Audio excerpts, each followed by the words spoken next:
2016 সালের SSC panel পুরোটাই বাতিল করে দেওয়া হলো। এই নিয়ে এবার সরব মমতা বন্দ্যোপাধ্যায়। কলকাতা হাইকোর্টের রায়কে চ্যালেঞ্জ করে সুপ্রিম কোর্টে যাবেন বলে তিনি জানান। উত্তর দিনাজপুরের চাকুলিয়ায় নির্বাচনীয় প্রচার সভা থেকে চাকরিহারাদের পাশে থাকার আশ্বাস দিয়েছেন মুখ্যমন্ত্রী। গত শনিবার বোমা ফাটানোর হুঁশিয়ারি দিয়েছিল শুভেন্দু অধিকারী। তাতে তৃণমূল শেষ হয়ে যাবে বলে দাবি করেছিলেন বিরোধী দলনেতা।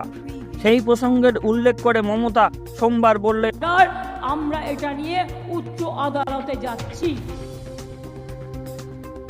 চিন্তা করবেন না শিক্ষক শিক্ষিকারা এবং ছাত্রছাত্রীরা। যখন বিপদে পড়বেন আর কেউ না থাকলেও আমি আছি। আর একটা কথা বলি, আরো 10 লক্ষ চাকরি আমার রেডি হয়ে আছে গভর্নমেন্টে। আরও বললেন তিনি ট্রায়াল রানকে চ্যালেঞ্জ করছি। নাম না করে প্রাক্তন বিচারপতি অভিজিৎ গঙ্গোপাধ্যায়কে কটাক্ষ করেন তিনি। বললেন, একজনকে দেখেছেন না, বিজেপি হয়ে ভোটে দাঁড়িয়ে গেল, তার অর্ডার ছিল এটা, সুপ্রিম কোর্ট স্থগিতাদেশ দিয়েছিল, কিন্তু ডিভিশন বেঞ্চ তৈরি করে আলোচনা হোক। এই অর্ডারটাই বেআইনি। অর্ডারটাকে বলছি, বিচারপতিকে বলছি, আমরা সুপ্রিম কোর্টে যাব।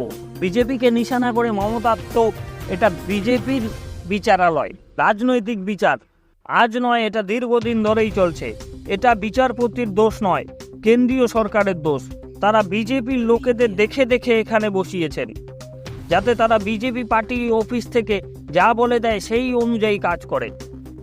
আদালতের নির্দেশ অনুযায়ী চাকরিহারা 25,753 জন, তাদের পাশে থাকার আশ্বাস দিয়েছেন মমতা বন্দ্যোপাধ্যায়। বলেছেন, চিন্তা করবেন না শিক্ষক শিক্ষিকারা, যখন বিপদে পড়বেন আর কেউ থাকুক না থাকুক আমাকে কাছে পাবেন।